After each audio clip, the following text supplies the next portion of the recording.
ვიდრე ამ ქვეყნად დაიარება, სული სასოსა ნუ წარიკვეთსო, იხსნის ცოდვათა აღიარება და ზიარება შენთან იესო. მადლი და მშვიდობა, ძვირფასებო და სრულიად საქართველო. ჩემი გადაცემა დღეს დავიწყე ერთ-ერთი სტროფით ჩემივე წიგნიდან სახელწოდებით იესო.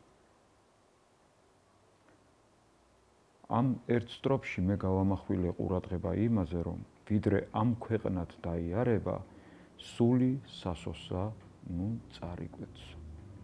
დიახ, ვიდრე ამ ქვეყნად ვართ, ვიდრე ჩვენი სიცოცხლის დღეები გრძელდება ღვთის მადლით და წყალობით, როგორც ცოდვაშიც არ უნდა ჩავარდეთ და სხვათა შორის ჩვენ არ ვაქცევთ ხოლმე ყურადღებას სიტყვას ნებსითი და უნებლიე შეცოდებანი. ანუ ნებსითი, როცა იცი რომ ცოდვაა და მაინც აკეთებ, მაინც ჩადიხარ და უნებლიე, როცა ჩაიდინე და არ იცოდი რომ ცოდვა იყო. ამდენად მოწყალია ჩვენი უფალი, საკმარისია ვიმარხულოთ, დავიცვათ ეს დიდი მარხვა, ვთქვათ აღსარება, დავესწროთ საეკლესიო წირვა-ლოცვებს, რომ მამა ღმერთი, ძე ღმერთი და სული წმინდა ღმერთი სამივე დიდი სიყვარულით მზად არიან ჩაგვიხუტონ გულში და ისევ აღგვიდგინონ პირველი ხატება. აი ესეთი შესავლით დავიწყე ჩემი დღევანდელი გადაცემა. დიდ მადლობას მოგახსენებთ, ძვირფასებო, გამოთქმული შეფასებისთვის, კეთილი კომენტარებისთვის, უამრავი წერილებისთვის, რომელსაც ვღებულობ ამ გადაცემასთან დაკავშირებით. მე კიდევ ერთხელ დიდი მადლობა მინდა გადაუხადო ტელეკომპანია პლიუს და მის რედკოლეგიას. უღრმესი მადლობა იმისთვის, რომ ჩვენ გვაქვს საშუალება ვისაუბროთ ქრისტიანობაზე, მართლმადიდებლურ ქრისტიანობაზე.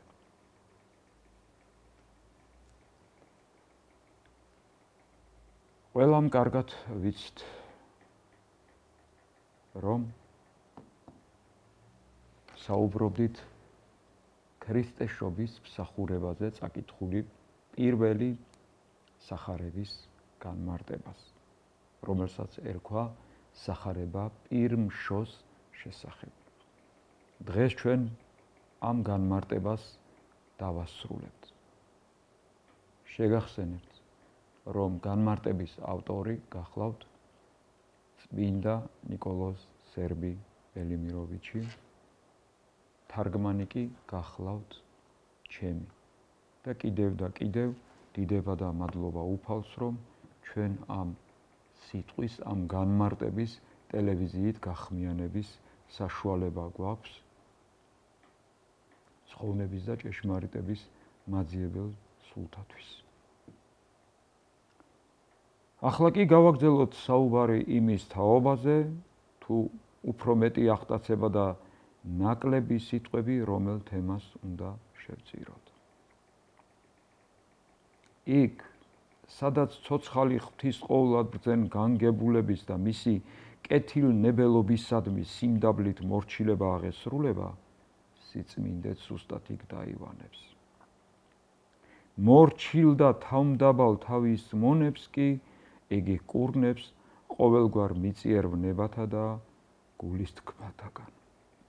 ამიტომაც, ჩემო ძვირფასებო, საკუთარ სულის, სინდისის და გონების განწმენდას შევწიროთ საკუთარი თავი, რათა ჩვენც ღირს ვიქმნათ და სულიწმინდის ძალითა და მადლით შევიმოსოთ. რათა მიწამაც შეწყვიტოს საკუთარი თესლის თესვა ჩვენს შინაგან კაცში და სამაგიეროდ კი სულიწმინდამ იწყოს ჩვენ სულში ახალი სიცოცხლის და იმ ახალი ადამიანის ჩასახვა და ზრდა, რომელიც მსგავსია უფლისა ჩვენისა იესო ქრისტესი, რომელსაც აშვენის ყოველი დიდება, პატივი და თაყვანისცემა, თანა მამი და სული წმინდით ურთ, ცხოველმყოფელსა, სამებასა, ერთარსებასა და განუყოფელსა, ყოვლადვე აწდა მარადის და უკუნითი უკუნისამდე. ამინ. აი ჩემო ძვირფასებო, ამით დავასრულეთ პირველი სახარების განმარტება. შემდეგ გადაცემაში დავიწყებთ მეორეს. ახლა კი კვლავ გავაგრძელოთ დედა ღვთისმშობლის ცხოვრების კითხვა, რომელიც ესეთი საოცარი განგებულებით დაემთხვა ჩვენ მიერ დაწყებული სახარების განმარტებას და იქ განვიხილავთ უფრო სულიერ საკითხებს, აი აქ კი ხორციელად თუ როგორ მოხდა და როგორ აღესრულა ეს ყველაფერი და ამ დიდებულ ისტორიაში კი შეგახსენებთ, რომ გვეხმარება ღირსი მაქსიმე აღმსარებელი, რომელიც სხვათა შორის საქართველოშია დაკრძალული.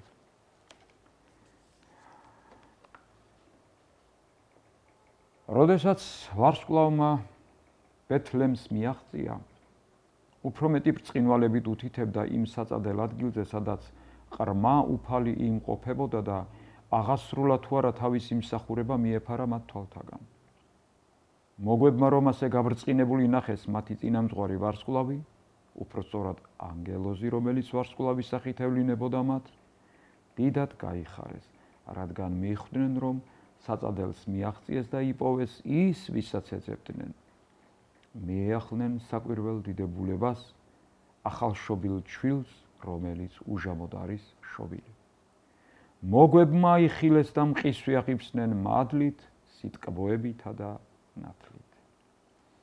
გამოუთქმელი სიხარული ეწვია მათ გულებს, ხოლო უქორწინებელი და უვნებელი დედისა და მის მიერ შობილი ღვთის სიტყვის ხილვა ყოველგვარ მადლსა და დიდებას აღემატებოდა, რადგან არანაირი ტკივილის ან უძლურების ნიშანი არ ემჩნეო და არც ახლად მშობიარეს და არც ახალშობილს. უბრწყინვალესი და უმშვენიერესი იხილეს დედა ღვთისა, რადგან ახალშობილის მიერ მადლითა და ნათლით აღსებული იყო იგი. მეტად საკვირველი იყო ეს საქმე ყველასთვის, ვინც მას ხედავდა. ამ სასწაულთა და დიდებულებათა მხილველი მოგვები ხარობდნენ და მადლობდნენ უფალს იმის გამო, რომ მეუფესა და ღმერთს მუხლმოდრეკით სცეს თაყვანი. ოქროს საკმეველისა და მურის სურნელოვანი ზეთის სახით პატიოსანი წვენით შესწირეს მას. ოქრო, როგორც მეუფესა და ღმერთს, საკმეველი, როგორც ჩვენთვის განკაცებულ ძეღვთისას და სურნელოვანი ზეთი, როგორც სიკვდილის მიმღებს, რათა ჩვენ მის მიერ უკვდავება მივიღოთ. ამგვარი ძღვენის შეწირვა მათ სულიწმინდის მადლმა აუწყა, რათა ჩვენც ამის მსგავსად ვეცადოთ და ჩვენს უფალს სულიერი ძღვენი შევწიროთ. ოქროს სახით სათნო ცხოვრების წესი და ღვაწლი, საკმევლის სახით გონიერება და ჭრეტა, ხოლო სურნელოვანი ზეთის სახით გულის თქმათა და ხორციელ მიდრეკილებათა ძლევა, რითაც სულიერ უვნებლობასა და სიმართლეს მოვიხვეჭთ და ცათა სასუფეველი მოგვეცემა. სწორედ ამ დღეს აღსრულდა ყოვლად წმინდისა და მეტად კურთხეული ქალწულის სიტყვა, როდესაც მან მადლი შესწირა უფალს და თქვა: ამ მიერიდან ნეტარად მიმიჩნევს ყოველი მოდგმა, რადგანაც დიდი სიკეთე მიყო ყოვლად ძლიერმა და წმინდაა მისი სახელი. ჭეშმარიტად, ამ დღიდან დაიწყო მისი აღმატებული დიდების, ქების და ნეტარების გამოცხადებანი. მოგვებმა ამგვარად აისრულეს საწადელი.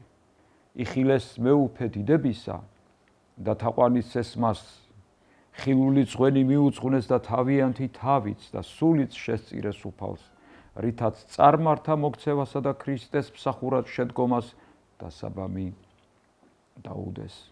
პატიოსანი ძღვნის შეწირვით ებრაელთა უგუნურების უარყოფითა და ჰეროდეს ძალმომრეობის უგულებელყოფით ისინი შეიქმნენ პირველი მორწმუნენი და თაყვანისმცემელნი ქრისტესი, მქადაგებელნი და მისი მეუფების დამოწმებელნი.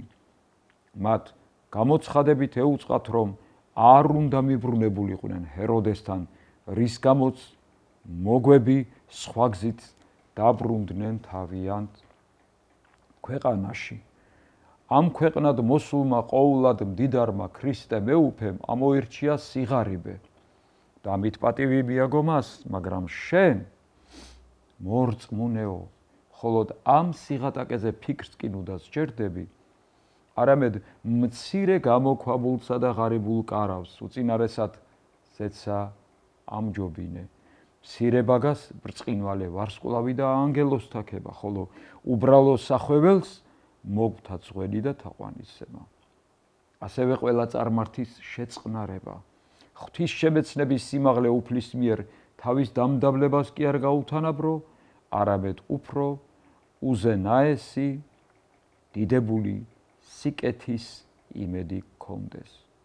სანატრელი დედა ყოველივე ამას რომ ხედავდა, მისი გული უფრო მეტად ივსებოდა რწმენით, სასოებითა და სიყვარულით თავისი ძისა და მეუფის მიმართ, მეტ დიდებულებასაც მოელოდა. მისი თავისი ამგვარი თავმდაბლობით იგი კვლავაც სიხარულით გულსავსე შეიქმნა. დაგლოცოთ დედა ღვთისმშობელმა, ჩემო ძვირფასებო, ჩვენ კი ვაგრძელებთ ანგელოზების იერარქიის გაცნობას. წმინდა მამათა მიხედვით სასწაულებს უფალი ძალთა საშუალებით ქმნის. მათ გადასცემს თავის ძალას და ამიტომ მათი ნება ყოვლად ძლიერია. უფლებანი ბრძანებლობენ ღვთის მტრებზე, იმ ბოროტ სულებზე, რომლებსაც ადამიანის დაღუპვა აქვთ გადაწყვეტილი. ამ მოხებულმა სულებმა ვერ შეძლეს შემოქმედზე დამოკიდებულებისაგან გათავისუფლება. ღვთის ძალა უფლება მათზე კვლავაც ვრცელდება. უფალმა ისინი ამ ანგელოზებს დაუმორჩილა. უფლებანი აღკვეთენ მათ მრისხანებას და ბორკილს ადებენ მათ ბუნებრივ შესაძლებლობებს.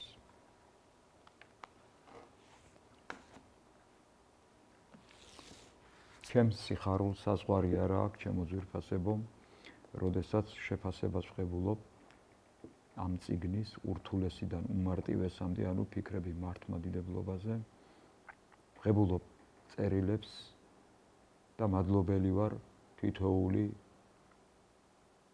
ამა თუ იმ ფორმით შეფასების და კეთილი კომენტარისთვის. ჩვენ კი მათთვის, ვისაც ეს წიგნი არ აქვს, ვაგრძელებთ წიგნის შიგთავსის გაცნობას მივყვები თანმიმდევრობით და დღეს კითხულობთ ამგვარ რამეს. შენს წარმატებებსა და სამომავლო გეგმებზე საუბარი და მით უმეტეს მათით თავის მოწონება ადამიანის წინაშე უდიდესი სიბრძნით აგიკრძალა ღმერთმა იმ მნიშვნელოვანი მიზეზით, რომ კაცის დაცემული ბუნება ცბიერი და ცვალებადია და შესაბამისად მისგან ეგრეთ წოდებული კეთილი სურვილები არასაიმედოა. გარდა ამისა, თუ იგივე წარმატებებს მხოლოდ ღმერთს მოუყვები, მისდამი მადლიერების სურვილი სულ გექნება და საიმედო და ერთგულთან ამოსაუბრეთ გეყოლება მხოლოდ ის და შეიძენ მისგან მომდინარე სიხარულს ორსავსოფელსა შინა.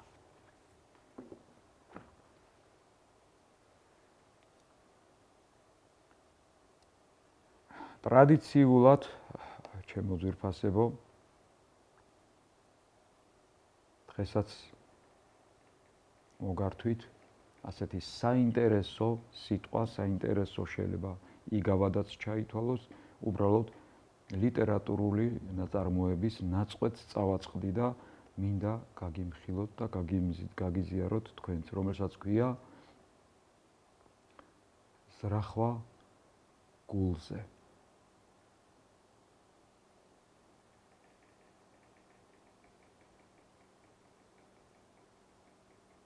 ბაბუა, რას აკეთებ? რას ჩურჩულებ? ვის ესაუბრები? ვის ელაპარაკები? კითხე მე, როდესაც შევნიშნე, რომ ის ვიღაცას ესაუბრებოდა. ზრახვებს ვალაგებ ჩემს გულში. შვილო, მიპასუხა მან. მე გამიგვირდა. და ეს რას ნიშნავს? მომიტრიალდა ბრძენ კაცი და მითხრა. არ მინდა წავეჩხუბო მეზობელს, რომელმაც გამომიყვანა მოთმინებიდან მაწყენინა. როგორ მოვიქცე, არ ვიცი. ხო და აი ამიტომ ჩემს კითხვას, ჩემს ზრახვას ვალაგებ ჩემ გულზე და დავიძინებ. დილით კი გული თვითონ მიპასუხებს, როგორ უნდა მოვიქცე. და გულმა საიდან იცის, ბაბუ? გულმა ყველაფერი იცის, შვილო. აი მე მთელი ცხოვრება მისგან ვსწავლობ და შენც გირჩევ, როდესაც რაიმე რთულ საკითხზე ეძიებ პასუხს, როდესაც რაიმე გაუგებარია შენთვის, დაიდე წესად, რომ ძილის წინ ეს ზრახვა, ფიქრი და კითხვა გულს მიაწოდო და დილით კი პასუხები განგეცხადება. მე მგონი, ცუდი და ურიგო არ იქნება ძვირფასებო, ჩვენც იგივე სცადოთ და არც ჩვენ გვაწყენდა ეს წესი. ახლა კი კვლავ ალექსად თქმული სახარება წიგნიდან ამბავი კეთილი, რომელიც მოგვითხრობს ქრისტეს მიერ სასწაულ თევზჭერას და პეტრეს მოწოდებას. იხილეთ სახარება ლუკასი თავი მეხუთე პირველიდან 11-ის ჩათვლით. საქმით სიტყვის დამტკიცება სიტყვას აძლევს მადლს და ძალას. ამას შენგან არ სჭირდება თქმის ნიჭი სიტყვის მასალა. ითხოვს რწმენას მთქმელისაგან, რომ ისე ჰყოს ვით არ ითქვა, ამას მაინც უხმს ღმერთისგან ნაბოძები სწორი სიტყვა. სწორ სიტყვას კი შეეწევა რწმენა მტკიცე დიდი მადლი, ვერაფერი შეედრება მას, რაც დღეს გვაქვს საკითხავი. გახსოვთ ალბათ ქრისტეს სიტყვას, რომ ისმენდა უამრავი და შენიშნა ტბის ნაპირსა, ძმებს მეთევზეთ ედგათ ნავი. მათთან ერთად შესცურა და იქაც გახსნა თვისი ბაგე, სიტყვა როცა დაასრულა, ჩაუშვითო წყალში ბადე უთხრა ძმებსა, რომელთაცა უშრომიათ მთელი ღამე და ვერ ნახეს სარგებელი, ვერცა მოიხელთეს რამე. უთხრა ერთმა ძმათაგანმა, უცნაურგად შენში ვხედავ. ძალამ, რაც შენ გაქადაგა, მას ვენდობი მისი მჯერა. არ უმტყუნა წინად გრძნობამ, დაიხილა რწმენის ძალა, თითქოს სიტყვით თევზს უხმობდა, ყველამ თავი მოიყარა. მაშინ მიხვდა ძმათაგანი, ვისთანაც ჰქონდა საქმე.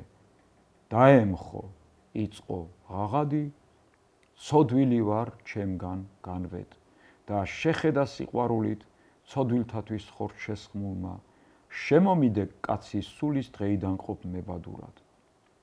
მოირეწო და მოიმკო ჩემგან დიდი საზღაური, რადგან გხედავ დიდ რწმენით, რომ ახსავსიარ შენი გული, ამ რწმენისთვის აგიწოდებ სალსაკლდესა, ანუ პეტრეს, შეწევნისა ხელს გიწოდებთ მოციქულთა სწორი თეკლე. ყველას გლოცავთ და გაკურთხევთ მადლი ღვთიურ მირონისა, დღეს აგისრულებთ სასურველს ხატი დედა ღვთისმშობლისა. რომელსაცა მიროჟისად ცნობს დააქებს დღეს ყოველი, უერთდება მის ლოცვის ხმას წმინდა ნიკანდრობს ყოველი. ვისწავებდეთ, რომ ვისმინოთ ხმა ძმისა და მაღალ ღვთისა, მადლი დიდი რომ მივიღოთ თვარის ღამით, დილით მზისა. გმადლობ, გლოცავ და მიყვარხარ საქართველო.